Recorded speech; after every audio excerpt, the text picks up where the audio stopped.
प्रिय छात्रों,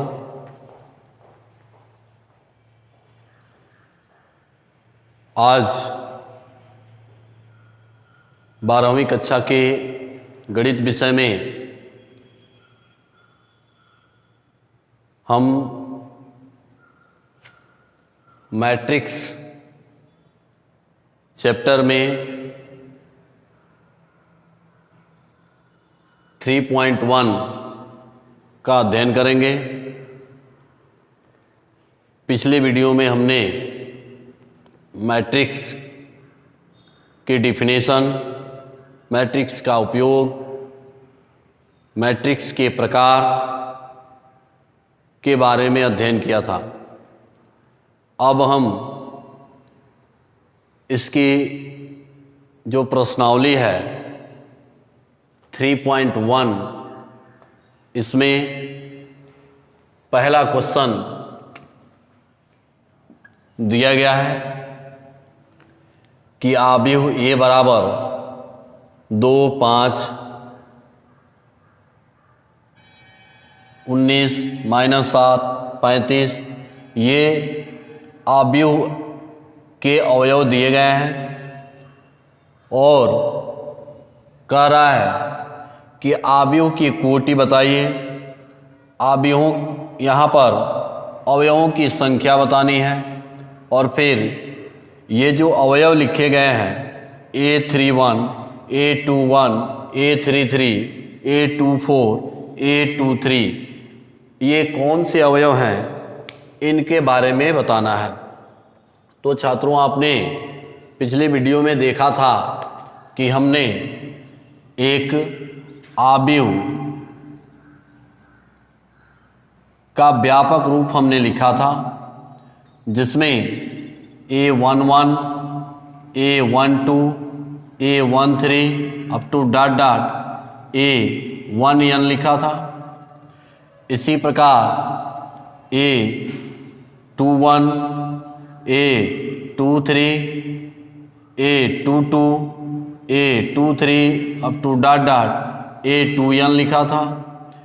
फिर A31, A32, A34, A33 up to A3n लिखा था और फिर ऐसे हमने AM1, AM2, AM3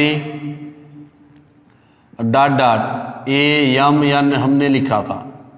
तो यहाँ पर यह जो मैट्रिक्स था, यह एक व्यापक मैट्रिक्स को हमने बताया था कि इस मैट्रिक्स में ये फर्स्ट रो फर्स्ट कॉलम है, ये फर्स्ट रो सेकंड कॉलम है, ये फर्स्ट रो थर्ड कॉलम है, इसी तरह से यह फर्स्ट रो nवां कॉलम है।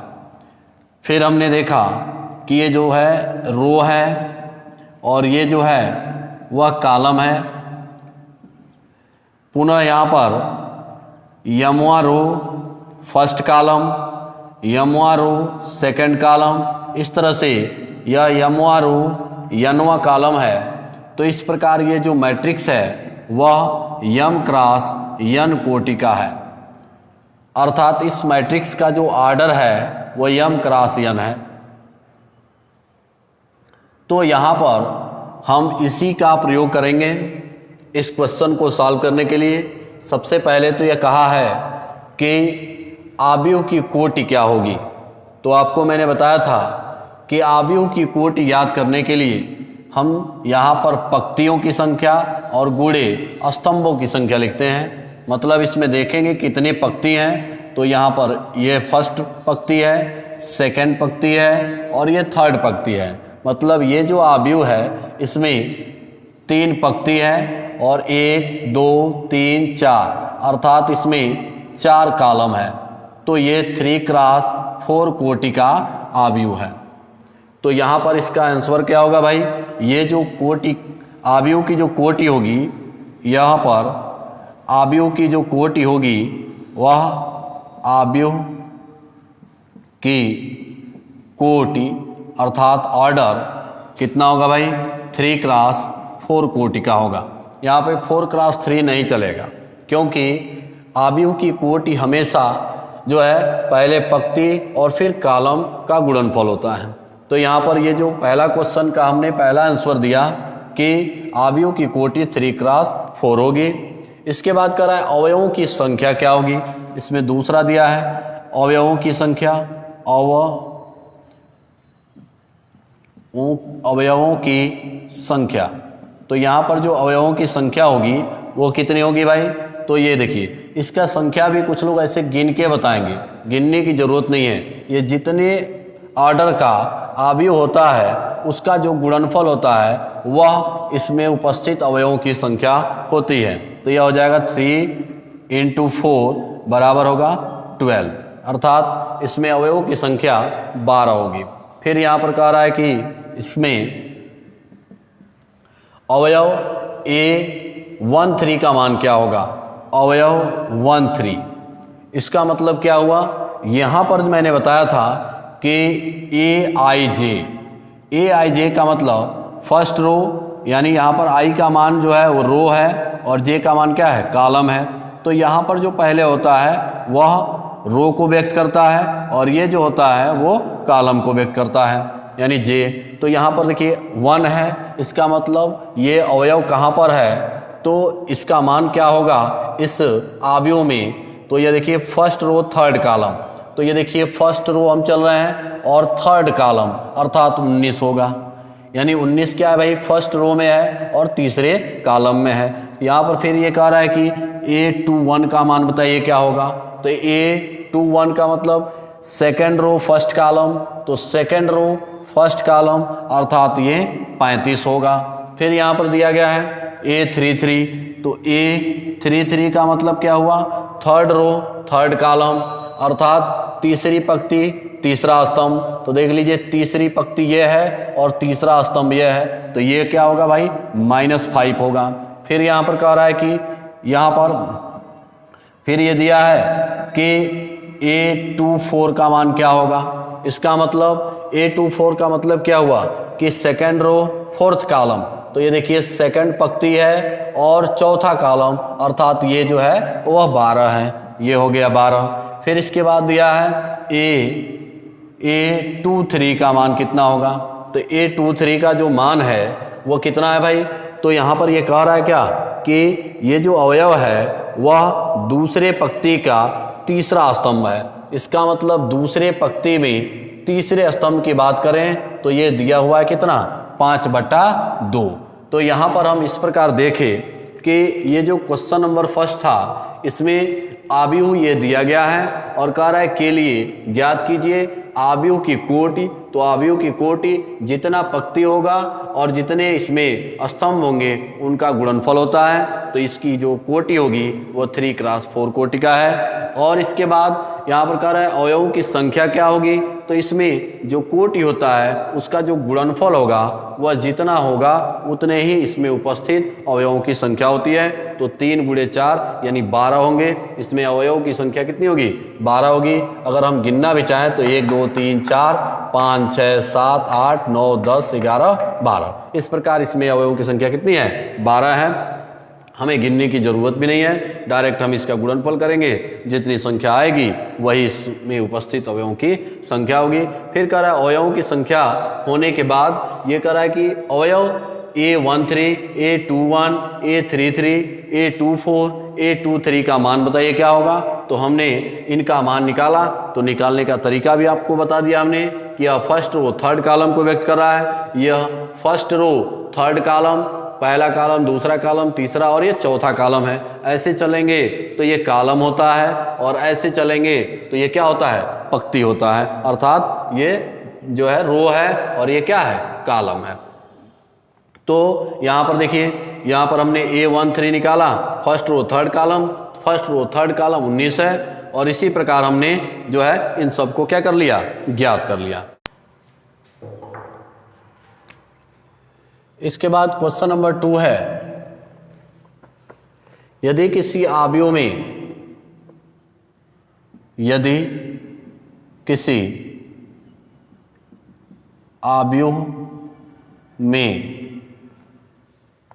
24 अवयव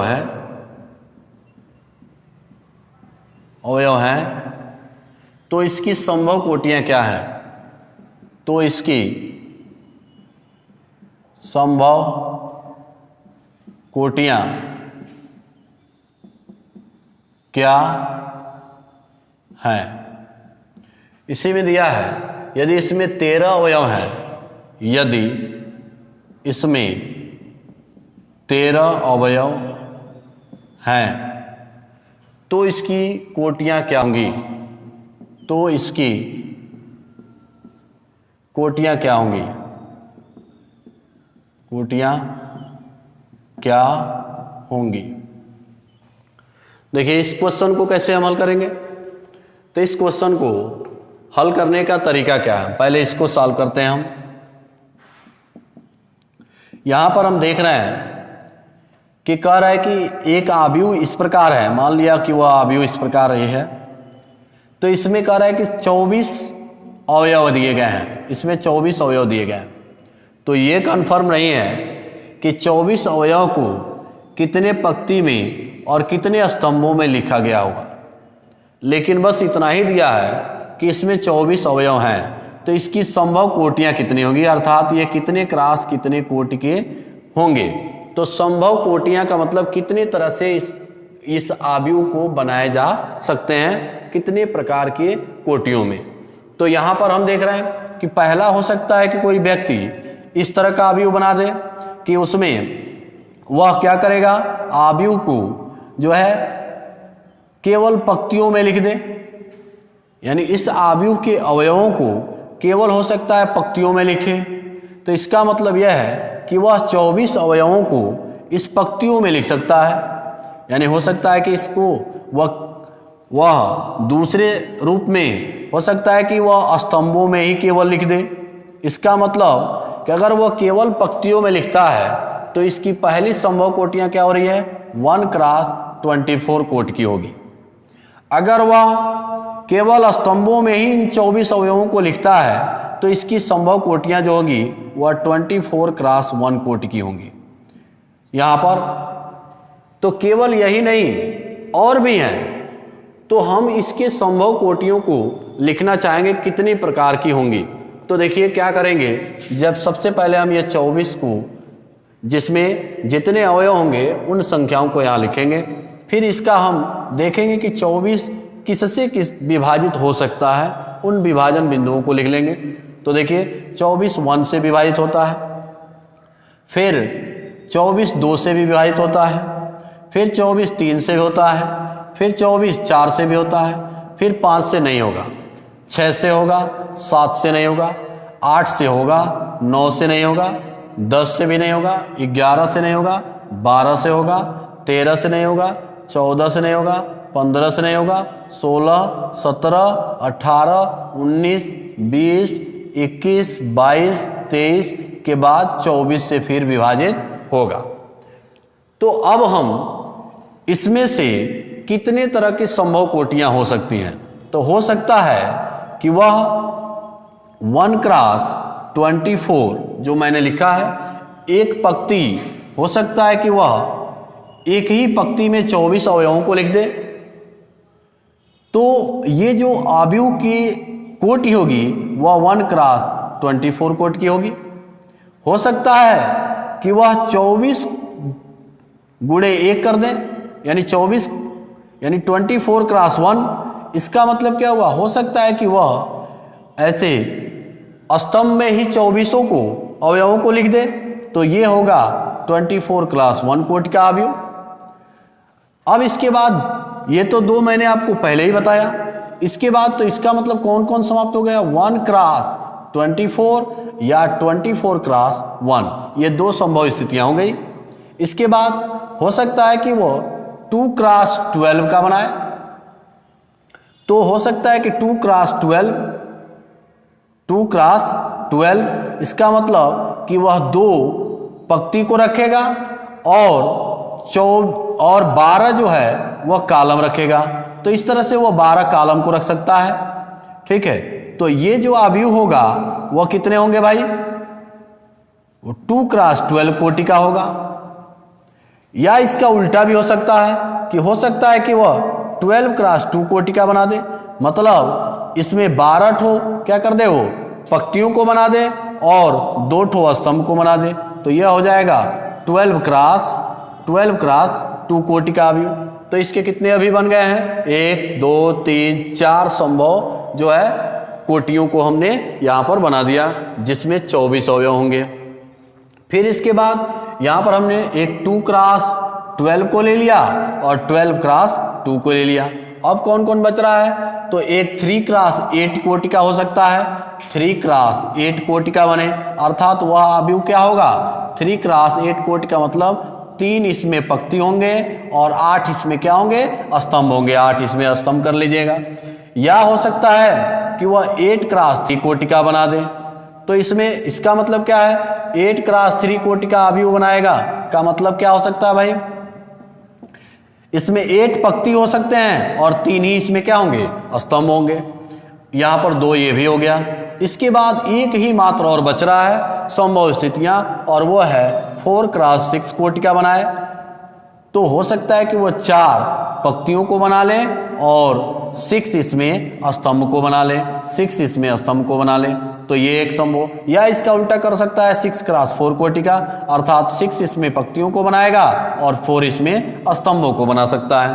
तो यहाँ हम देख रहे हैं कि जब किसी अवयव में 24 अवयव हैं तो उसकी संभव कोटियां जो हैं वो कितनी होंगी, 1 2 3 4 5 6 7 8, यानी 8 तरह की संभव कोटियों को हम बना सकते हैं। यानी इस प्रकार से 24 जो अवयव हैं उन अवयवों वाले अवयवों को इतने प्रकार के हम संभव कोटियों में व्यक्त कर सकते हैं। अब इसके बाद कह रहा है कि जब 13 अवयव दिए गए हैं तो अब इसकी संभव कोटियां क्या होंगी।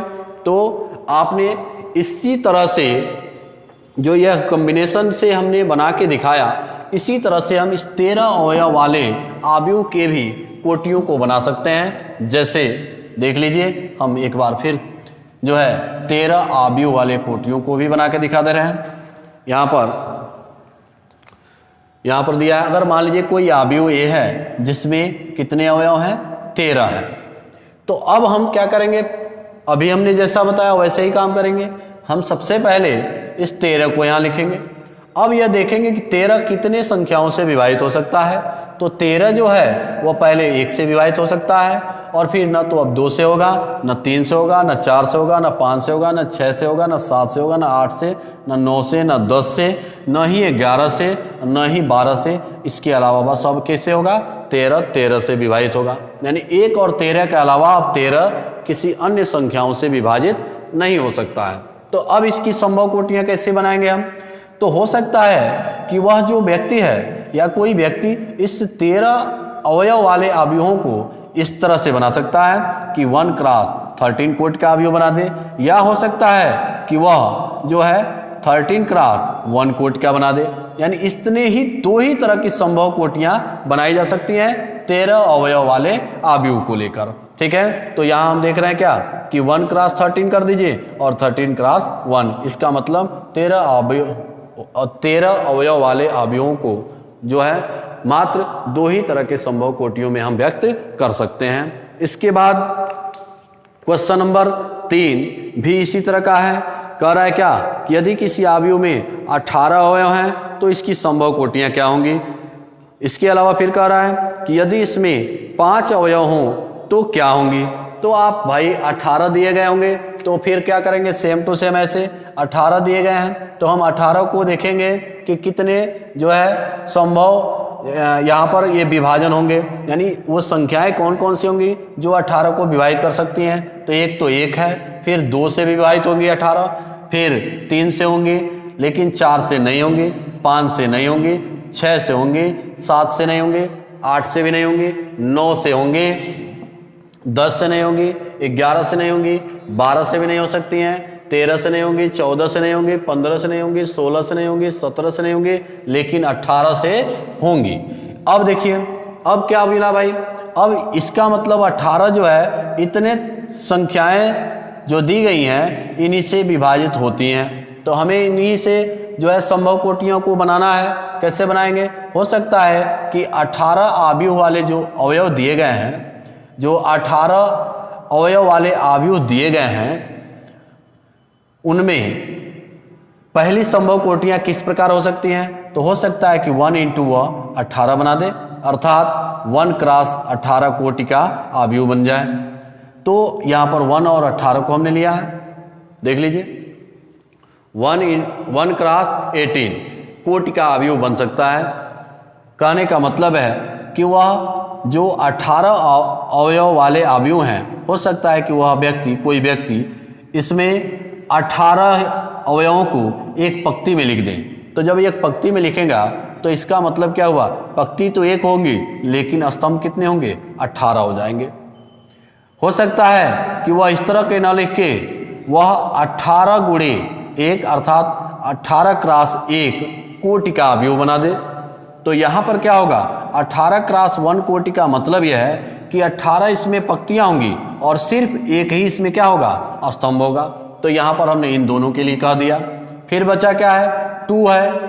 तो इसको हो सकता है कि वह कोई व्यक्ति जो है इसको इस तरह की सोच अपनी रख दे, वह 2 क्रॉस 9 कोटि का बना सकता है, यानी 2 क्रॉस 9 कोटि का आव्यूह बना दे। इसमें क्या होगा? इसमें इस 18 अवयवों को हो सकता है कि 2 पंक्तियों और 9 स्तंभों में व्यक्त कर दिया गया हो, ठीक है। या हो सकता है कि वह जो है 9 क्रॉस 2 कोटि का बना दे। इसका मतलब क्या हुआ कि इसमें 9 जो है क्या होंगे? स्तंभ, 9 पंक्तियां होंगी और 2 ही क्या होंगे? स्तंभ हो सकते हैं। तो ये दोनों संख्याएं क्या हो गई? यहाँ पर ये खत्म हो गई। अब बचा है यह 2। तो हो सकता है कोई 3 क्रॉस 6 कोटि का आव्यूह बना दे, ठीक है। हो सकता है कि वह 3 क्रॉस 6 कोटि का आव्यूह बनाए, यानी 3 क्रॉस 6 का मतलब हुआ 3 पंक्ति होंगी और 6 इसमें क्या होंगे? स्तंभ होंगे। 6 इसमें स्तंभ बना सकता है। या हो सकता है इसका उल्टा 6 क्रॉस 3 कोटि का आव्यूह बना दे। तो हो सकता है कि इसमें क्या होंगे? इसका मतलब कि 6 इसमें पंक्तियां होंगी, इसमें 6 पंक्तियां होंगी और 3 इसमें क्या होंगे? स्तंभ होंगे। तो इस प्रकार आपने ये देखा कि जब 18 अवयव वाले किसी आव्यूह को हम जो संभव कोटियां में व्यक्त करने की बात आई, तो इसमें हमने देखा कि कितने तरह से आ रहा है भाई? 1 2 3 4 5 6, अर्थात हम इसे 6 प्रकार की संभव कोटियों में क्या कर सकते हैं? व्यक्त कर सकते हैं। इसी प्रकार चौथा क्वेश्चन अब देखते हैं हम।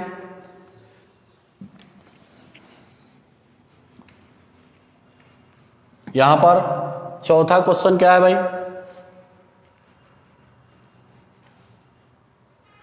आप जब इस क्वेश्चनों को हल करेंगे तो देखेंगे कि ये बहुत ही आसान चैप्टर है। ये एक तरह से कहा जा सकता है कि जो 12वीं कक्षा के गणित विषय के जितने भी विद्यार्थी हैं उनको एक बेहतर नंबर पाने के लिए इस चैप्टर का ज्ञान होना बहुत ही ज़रूरी होता है, क्योंकि इस चैप्टर में बहुत ही कम मेहनत से अधिक नंबर क्या किए जा सकते हैं? प्राप्त किए जा सकते हैं। तो अब इसके बाद हम देखेंगे क्वेश्चन नंबर 4। क्वेश्चन नंबर 4 कह रहा है कि एक 2 क्रॉस 2 आव्यूह ए बराबर दिया है AIJ। आपसे बताया था हमने कि यह I जो है पंक्ति को व्यक्त करता है, J इसके कॉलम को व्यक्त करता है। कि रचना कीजिए, कि रचना करना है, रचना कीजिए, रचना कीजिए जिसके अवयव निम्नलिखित प्रकार से प्रदत्त हैं। जिसके अवयव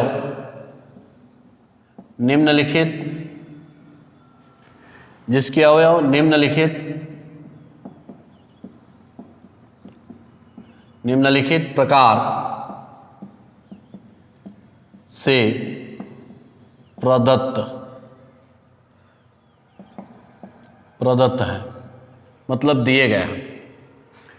पहला क्या दिया है भाई? इसमें AIJ बराबर दिया है 1/2, नहीं AIJ बराबर दिया है I प्लस J का वर्ग और बटा 2 दिया है।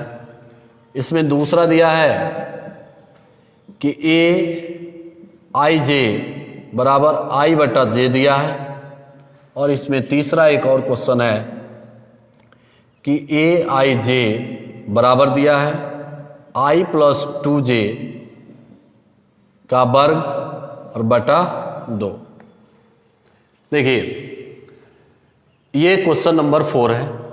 कह रहा है कि एक आव्यूह 2x2 बनाना है आपको। मतलब आपको जो आव्यूह बनाना है, आव्यूह जिसका निर्माण आपको करना है, वह कितना होना चाहिए भाई? 2x2 कोटि का होना चाहिए। मतलब ये कि इसमें जो अवयवों की संख्या होगी, यानी अवयव होंगे, वो कौन कौन होंगे? A11 होंगे, A12 होंगे, A21 होंगे, A22 होंगे। बस यही होंगे 2x2। अब यहाँ पर हमें इसके अनुसार पहला क्वेश्चन को मैं सॉल्व कर रहा हूँ। इसके अनुसार इस आव्यूह A को, यानी 2x2 कोटि के आव्यूह की रचना करनी है। इस आव्यूह का मान बताना है क्या क्या होंगे। तो अब हमें क्या करना है भाई? यहां पर ये दिया गया है, हम यहां साइड में इसका मान निकाल लेते हैं। ए आई जे बराबर क्या दिया है भाई? आई प्लस जे का वर्ग बटा 2 दिया है। अब यहां पर हमें जिस आव्यूह को बनाना है वह 2x2 कोटि का है। मतलब इसमें जो अवयव होंगे वह फर्स्ट कॉलम का होगा, फिर फर्स्ट रो सेकंड कॉलम का होगा, यहाँ पर सेकंड रो फर्स्ट कॉलम का होगा, सेकंड रो सेकंड कॉलम का होगा। तो हम पहले इस अवयव का मान निकालते हैं। A11 का मान निकालते हैं। मतलब I बराबर 1, J बराबर 1, तो 1 + 1 यहाँ रख दीजिए। 1 + 1 का वर्ग अब बटा 2 कितना हुआ? 2 का वर्ग बटा 2, यानी 2 का वर्ग कितना हुआ? 4 बटा 2, कटेगा कितना होगा? 2। इसका मतलब यहाँ पर क्या आ गया भाई? जो इस आव्यूह को बनाना है वह आव्यूह का मान रखते जाइए। तो एक तो हो गया 2, फिर यहाँ निकालते हैं हम A12, मतलब second row first row second column. तो क्या होगा? फिर से यहाँ पर मान रखिए, यहाँ पर I बराबर 1 और J बराबर 2, इसका वर्ग और बटा क्या होगा? 2 होगा। तो कितना होगा? 1 और 2 मिल के हो गया क्या? 3 का वर्ग। तो यह हो गया 3 का वर्ग अब बटा 2 कितना हो गया? 3 का वर्ग हो गया 9 अब बटा 2। तो यहाँ पर हो जाएगा 9 बटा 2। इसके बाद हम निकालेंगे क्या? A, यहाँ लिखते हैं हम A21, ये कितना होगा भाई? तो A का मान यहाँ पर A21 की वैल्यू क्या होगी? तो सेकेंड रो फर्स्ट कॉलम, तो इसमें रख दीजिए। तो कितना होगा भाई? यानी 2 + 1 का वर्ग और बटा क्या होगा? 2। तो कितना हो गया? 2 1 3 और 3 का वर्ग कितना होगा? 9 बटा 2, तो यह हो गया 9 बटा 2। तो यहाँ पे कितना आ गया भाई? ये आ गया 9 बटा 2। फिर से क्या हो गया भाई? ये अंतिम निकाल लीजिए A22। तो A22 का मान निकालिए। तो यह हो गया क्या? 2 + 2 का वर्ग और बटा 2, यानी 4 का वर्ग 16 और बटा 2, 2 8 16 होता है। तो ये हो गया 8। तो ये यहाँ पर हम लिख देंगे 8। इस प्रकार हमने यहाँ पर क्या कर दिया? इस आव्यूह A का मान हमने ज्ञात कर लिया जो 2x2 कोटि का है। तो इस कंडीशन के अनुसार जब IJ बराबर I + J का वर्ग बटा 2 होगा तो इस स्थिति में इस आव्यूह A का मान इतना होगा। इसी प्रकार आप इसका और इसका क्या कर लेंगे? ज्ञात कर लेंगे, जैसे हमने इसको ज्ञात किया है। ठीक है, तो ये इसका आंसर हो जाएगा पहले के लिए। इसी प्रकार आप इसका भी मान निकालेंगे और इसका भी मान आप निकाल लेंगे। ठीक है, नहीं आने पर बताएंगे। अब हम जो है इस चैप्टर में 5वें क्वेश्चन की बात करते हैं। तो 5वां क्वेश्चन भी इसी प्रकार है। ठीक है, आप लगाइएगा, नहीं आने पर पूछेंगे। फिर अब इसमें हम क्वेश्चन नंबर 6 देखते हैं।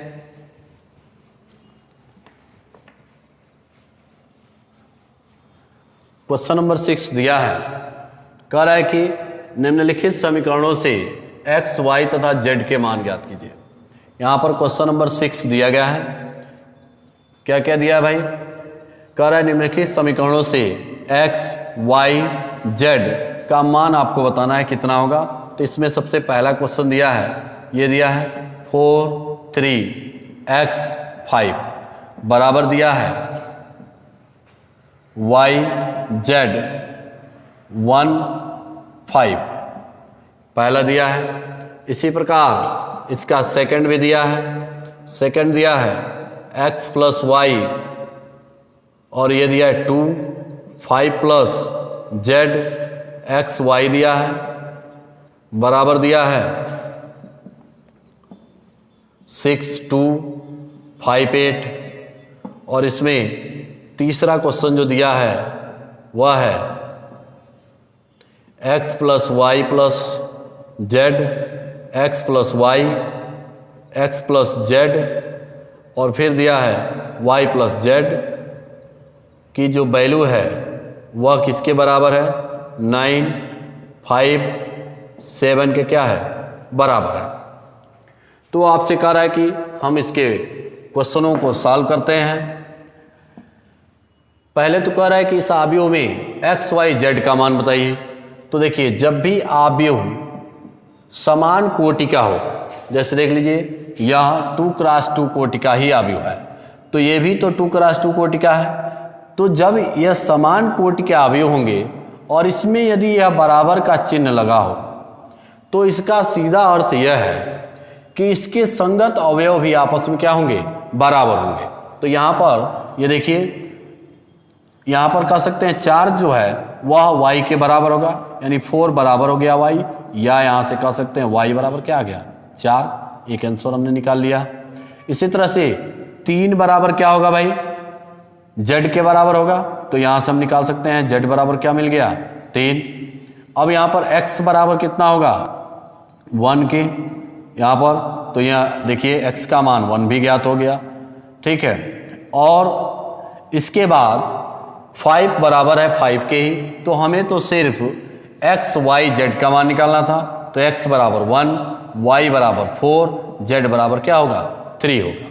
यहाँ पर बात करें हम तो यहाँ भी समानता का देखिए नियम दिया गया है कि अगर दो आव्यूह समान होंगे कब, यदि इनके संगत अवयव बराबर हों। तो देखिए यहाँ पर तो बराबर दिया ही है, ये भी क्या होंगे आपस में बराबर होंगे, तभी यह बराबर का चिन्ह दिया गया है, नहीं तो नहीं दिया गया होता। देखिए यह इसमें भी 2 पंक्ति और 2 कॉलम है, इसमें भी देख लीजिए 2 पंक्ति, ठीक है ना, और 2 ही कॉलम है, तो यह समान कोटि के आव्यूह हैं। तो यहाँ पर क्या होगा x प्लस वाई बराबर क्या होगा भाई 6 होगा, और 5 प्लस z बराबर क्या होगा भाई 5 होगा। और ये समीकरण नंबर 1 मान लीजिए, इसको समीकरण नंबर 2 मान लीजिए, और फिर x इंटू वाई बराबर 8 होगा, ये समीकरण नंबर क्या मान लीजिए 3 मान लीजिए। अब हम समीकरण 1 2 और 3 को हल करके x और y और z का मान क्या कर सकते हैं ज्ञात कर सकते हैं। तो यहाँ पर आप लिख सकते हैं कि समीकरण 2 से क्या होगा भाई 5 प्लस z बराबर क्या है भाई 5 है, देख लीजिए 5 प्लस z बराबर है 5, तो यहाँ से z बराबर क्या होगा 5 माइनस 5, अर्थात या z बराबर क्या हो गया 0। तो एक मान हमने 0 निकाल लिया, z का मान 0 जैसे ही आ गया। अब क्या करेंगे हम, यहाँ पर x प्लस वाई दिया है और यहाँ पर x इंटू वाई बराबर दिया है इतना, तो यहाँ से हम एक मान निकाल लेते हैं। y की वैल्यू जो होगी यहाँ समीकरण 1 से क्या होगा भाई y बराबर क्या होगा 6 माइनस x, ये समीकरण नंबर 4 कर दीजिए, समीकरण नंबर 4, और लिख सकते हैं समीकरण 4 का मान समीकरण 3 में रखने पर तो रख दीजिए। तो रखेंगे तो क्या होगा भाई यहाँ पर x इंटू वाई की वैल्यू क्या हो जाएगी 6 माइनस एक्स बराबर क्या हो गया 8 हो गया, ठीक है। अब क्या करेंगे हम, यहाँ पर x की जो वैल्यू होगी इसका गुणा करा दीजिए, तो यह हो जाएगा क्या 6x माइनस एक्स स्क्वायर बराबर क्या हो गया 8, सबको उधर भेज दीजिए, एक्स स्क्वायर माइनस 6x और प्लस 8 बराबर क्या हो गया 0। अब इसका हम फैक्टर कर देंगे, फैक्टर करेंगे तो क्या होगा भाई, यहाँ पर 8 है, तो आप जानते हैं कि यहाँ पर 4 गुणे 2 करेंगे तो 8 होगा, और 4 धन 2 करेंगे तो 6 आएगा। तो यह हो गया x square minus 4 plus 2 into x plus 8 बराबर क्या हो गया 0। एक्स स्क्वायर माइनस 4x और माइनस 2x और प्लस 8 बराबर क्या हो गया 0। तो अब यहाँ से x को कॉमन लेंगे तो x माइनस 4 और माइनस 2 को कॉमन लेंगे तो x माइनस 4 बराबर 0। x माइनस 4 को कॉमन लेंगे तो x माइनस 2 और ये बराबर क्या होगा 0 होगा। तो अब यहाँ से हम देख रहे हैं कि यदि x माइनस 4 बराबर 0 है तो x बराबर क्या होगा 4 होगा, और इफ यदि x माइनस 2 बराबर 0 है तो x बराबर क्या होगा 2 होगा। तो इसका मतलब यहाँ पर x के 2 मान प्राप्त हो रहे हैं। एक यहाँ पर x बराबर 4, x बराबर 2। तो यहाँ देख लीजिए यदि x का मान 4 रखते हैं, ठीक है, तो y का जो मान आएगा वो क्या आएगा, x का मान 4 रखते हैं तो y का मान 2 आएगा, और y का मान यहाँ पर अगर 2 रखते हैं तो x का मान क्या आएगा 4 आएगा। तो इस प्रकार हम देखें कि यहाँ पर x का मान देखिए क्या निकल गया भाई, x का मान आ गया जो है 4 और 2, और फिर क्या आ गया यहाँ पर y की जो वैल्यू आ गई वो क्या आया भाई, y का मान हम निकाल लेंगे यहाँ पर रखे, y का मान x का मान यहाँ पर रखेंगे, अगर 4 रखते हैं तो y का मान क्या होगा भाई 2 होगा।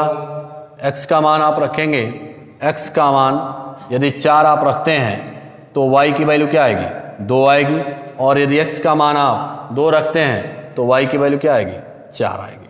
ठीक है, तो इसी प्रकार हम इसको भी हल कर लेंगे। ठीक है, अगर आपको कहीं दिक्कत आएगी तो बताइएगा। ठीक है, अब क्वेश्चन नंबर 7, 8, 9, 10 इसी तरह के क्वेश्चन हैं, यदि आपसे हो जाते हैं ठीक है, नहीं तो मैं 8वां 9वां और 10वां अगले वीडियो में बना देंगे। और तब तक के लिए धन्यवाद।